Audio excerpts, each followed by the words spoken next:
नमस्कार बालमित्रांनो, वर्षा ज्ञानदीप चॅनलवर तुमचं मनापासून स्वागत आहे।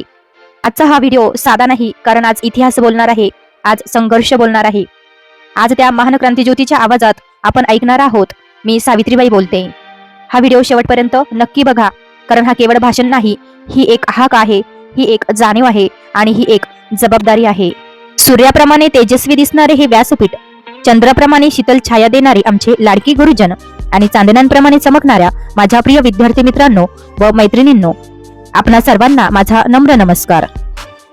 ज्ञानाचा दीप पेटवला, अंधार केला दूर, ज्ञानाचा दीप पेटवला, अंधार केला दूर, स्त्री शिक्षणाची वाट दाखवली, धैर्य होते भरपूर, अपमान संकटे झेलूनही न झुकली कधी मान, त्या सावित्रीबाई फुले शिक्षणाची महान शान। मी सावित्रीबाई बोलते, मी सावित्रीबाई बोलते, हो मीच, जिच्या नावाशी संघर्ष जोडलेला आहे, जिच्या नावाशी शिक्षणाची पहाट जोडलेली आहे, जिच्या नावाशी स्त्रीच्या जागरणाची मशाल पेटलेली आहे। आज मी इतिहासातून नाही, पुस्तकातून नाही, फोटोमधून नाही, तर तुमच्या मनाशी बोलते, कारण माझा लढा काळापुरता नव्हता, तो माणसासाठी होता, समाजासाठी होता आणि तो अजूनही अपूर्ण आहे। मी जन्माला आले तेव्हा माझ्या जन्माचं स्वागत झालं नव्हतं। मुलगी जन्माला आली म्हणजे ओझं असा समज होता। शिक्षण दूरच, बोलणंही मर्यादित होतं, प्रश्न विचारायचा हक्क नव्हता, विचार करायची मुभा नव्हती आणि स्वप्न पाहणं तर गुन्हाच होता। पण ऐका, त्या अंधारातही माझ्या मनात एक दिवा पेटला होता। तो दिवा म्हणजे शिक्षणाचा, तो दिवा म्हणजे विचारांचा, तो दिवा म्हणजे परिवर्तनाचा। मी पहिल्यांदा अक्षर ओळखली तेव्हा मला कळलं, शिक्षण म्हणजे फक्त शब्द नव्हे, शिक्षण म्हणजे माणूसपण आहे, शिक्षण म्हणजे माणसाला माणूस म्हणून उभं करणारी ताकद आहे। म्हणूनच मी ठरवलं, हे शिक्षण फक्त माझ्यापुरतं मर्यादित ठेवायचं नाही, ते प्रत्येक मुलीपर्यंत, प्रत्येक शोषितापर्यंत, प्रत्येक वंचितापर्यंत पोहोचवायचं आहे। पण हा निर्णय सोपा नव्हता, कारण मी ज्या समाजात उभी होते तो समाज बदलायला घाबरत होता। मुली शिकल्या तर धर्म बुडेल असं सांगणारा समाज होता, स्त्री शिकली तर घर उद्ध्वस्त होईल असं म्हणणारा समाज होता, शिक्षण म्हणजे फक्त काही मोजक्यांचाच हक्क आहे असं मानणारा समाज होता। मी जेव्हा शाळेकडे निघायचे तेव्हा माझ्या वाटेवर शुभेच्छा नव्हत्या, माझ्या वाटेवर अपमान होता, माझ्या वाटेवर दगड होते, माझ्या अंगावर शेण टाकलं जायचं, माझ्या कानांवर शिव्यांचा वर्षाव व्हायचा। पण तरीही मी थांबले नाही, कारण मला माहित होतं, हा अपमान माझा नाही, हा अपमान त्या समाजाचा आहे जो शिक्षणाला घाबरतो। लोक मला विचारायचे, सावित्री, एवढं सहन करून काय मिळतं तुला? मी शांतपणे म्हणायचे, मला मिळतं भविष्य, मला मिळतं बदल, मला मिळतं समाधान, की उद्या कोणती तरी मुलगी अंधारात राहणार नाही। मी शिकवायला उभी राहिले तेव्हा माझ्यासमोर फक्त विद्यार्थी नव्हते, माझ्यासमोर इतिहास उभा होता। मी शिकवत होते फक्त अक्षर नाही, मी शिकवत होते आत्मविश्वास, मी शिकवत होते प्रश्न विचारायची हिंमत, मी शिकवत होते स्वतःचं अस्तित्व ओळखण्याची ताकद। मला माहित होतं, स्त्री शिकली तर ती फक्त स्वतःसाठी शिकत नाही, ती संपूर्ण कुटुंबासाठी शिकते, ती समाजासाठी शिकते, ती देशासाठी शिकते।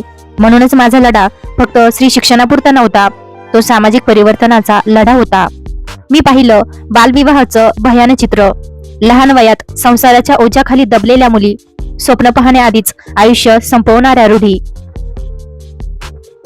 मी पाहिलं विधवांचं दुःख, रंगहीन आयुष्य, समाजाने लादलेली शिक्षा, आणि मी पाहिलं जाती व्यवस्थेचं विष, ज्यात माणूस माणसाला माणूस मानायला तयार नव्हता। या सगळ्यांविरुद्ध मी उभी राहिले, कारण शांत बसणं म्हणजे अन्यायाला साथ देणं असतं, आणि मी अन्यायाची साथ कधीच दिली नाही। मी बोलले, मी लिहिलं, मी शिकवलं आणि मी झगडले। लोक म्हणायचे, सावित्री, तू स्त्री आहेस, गप्प बस। मी म्हणायचे, मी स्त्री आहे म्हणूनच बोलते, कारण माझ्या शांततेचा फायदा अन्यायाला होतो, बदलाला नाही। माझ्या आयुष्यात मला फारसा सन्मान मिळाला नाही, मला पदकं मिळाली नाहीत, मला मोठे मंच मिळाले नाहीत, पण मला मिळालं समाधान, कारण मी समाजाच्या मनात प्रश्न निर्माण केला, मी मुलींच्या डोळ्यात स्वप्न पेटवली। आज मी तुम्हाला विचारते, शिक्षण म्हणजे फक्त नोकरी मिळवणे आहे का? नाही, शिक्षण म्हणजे विचार करण्याची ताकद. शिक्षण म्हणजे चुकीच्या गोष्टींना नकार देण्याचे बळ. शिक्षण म्हणजे स्वतःचं आयुष्य स्वतः घडवण्याची हिंमत. आजही अनेक ठिकाणी मुलींना शिक्षणापासून दूर ठेवलं जातंय. आजही अनेक घरांमध्ये प्रश्न विचारणाऱ्या मुलींना थांबवलं जातंय. आजही शिक्षण हे विशेषाधिकार असल्यासारखं वागवलं जातं. म्हणूनच माझा आवाज अजूनही आवश्यक आहे. मी सावित्रीबाई बोलते कारण माझं काम संपलेलं नाहीये. मी सावित्रीबाई बोलते कारण अजूनही अंधार आहे. मी सावित्रीबाई बोलते कारण अजूनही दिवे पेटवायचे आहेत. मुलींनो, लक्ष ठेवा, तुम्ही कमकुवत नाहीत. तुम्हाला कमकुवत ठेवलं गेलं. फरक समजून घ्या. शिक्षण घ्या, कारण तेच तुमचं खरं शस्त्र आहे. ते शस्त्र रक्त सांडत नाही, पण अन्यायाची मुळं तोडतं. माझ्या आयुष्यात मी अनेकदा थकले असेन, पण मी कधी हार मानली नाही. कारण मला माहित होतं, एक पाऊल मागे गेलं तर हजारो पावलं मागे जातील. म्हणून मी पुढेच चालत राहिले.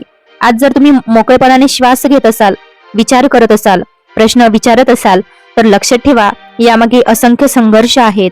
त्यात माझाही एक छोटासा वाटा आहे. मी इतिहास होऊन शांत बसले नाही. मी विचार बनून जगते. मी आवाज बनून बोलते. मी प्रत्येक त्या मुलीत जिवंत आहे, जी अंधारातही शिक्षणाचं स्वप्न पाहते. मी सावित्रीबाई बोलते आणि शेवटी एवढंच सांगते, शिक्षण ही भीक नाही, तो हक्क आहे. स्त्री ही दुय्यम नाही, ती समान आहे. आणि बदल हा पर्याय नाही, तो गरज आहे. जोपर्यंत एकही मुलगी शिक्षणापासून वंचित आहे, तोपर्यंत माझा संघर्ष सुरूच आहे. जोपर्यंत एकही स्त्री अन्याय सहन करते, तोपर्यंत माझा आवाज थांबणार नाही. जोपर्यंत समाज माणूस म्हणून माणसाला स्वीकारत नाही, तोपर्यंत मी बोलत राहीन. मी सावित्रीबाई बोलते आणि माझा आवाज काळाच्या पलीकडे जाऊनही घुमत राहील. बालमित्रांनो, जाता जाता एक सुंदर चारोळी. अंधाराच्या गर्भातून जन्मली ज्ञानाची ज्योत. दगड झेलत चालली सावित्री सत्याच्या वाटेत होत. शब्द नव्हते हातात तिच्या, फक्त जिद्द होती भारी. शिक्षणाच्या प्रकाशाने बदलली जगाची तयारी. नाही तलवार नाही रण, फक्त अक्षरांचं बळ. तरीही इतिहास हादरला, एवढी होती ती प्रबळ. जातीच्या भिंती पाडताना तिने लेखणी उचलली. स्त्रीला माणूस बनवताना स्वतः वेदना गेली. बालमित्रांनो, आजच्या या व्हिडिओमधून आपण क्रांतिज्योती सावित्रीबाई फुले यांच्या विचारांची आणि कार्याची थोडीशी उजळणी केली. त्यांचा संघर्ष, त्यांची जिद्द आणि शिक्षणासाठी दिलेला लढा आजही आपल्याला नवी दिशा देतो. सावित्रीबाईंचे विचार केवळ ऐकण्यासाठी नाहीत, तर आचरणात आणण्यासाठी आहेत. हीच खरी त्यांना आदरांजली आहे. आपल्याला हा व्हिडिओ आवडला असेल तर लाईक करा, शेअर करा आणि वरच्या ज्ञानदीप चॅनलला सबस्क्राईब करायला विसरू नका. अशाच प्रेरणादायी, माहितीपूर्ण आणि मनाला भिडणाऱ्या व्हिडिओसाठी पुन्हा भेटूया. जय क्रांतिज्योती सावित्रीबाई फुले. धन्यवाद.